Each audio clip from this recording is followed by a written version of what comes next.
តូតាសៃអនឆ្នាំ06ពណ៌ទឹកប្រាក់ផ្លាកលេខភ្នំពេញលក់តម្លៃ 7,500 ចរចាលក់នៅ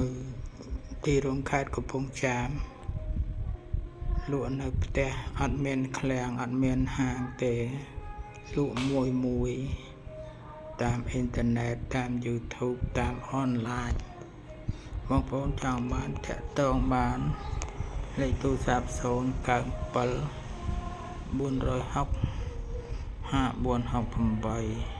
5468កុំភ្លេចជិះឡានសំចៃអស់សាំងតិចអស់ពន្ធផ្លូវតិច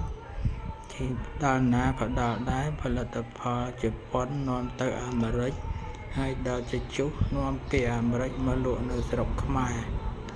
អរគុណជម្រាបលាបាយបាយ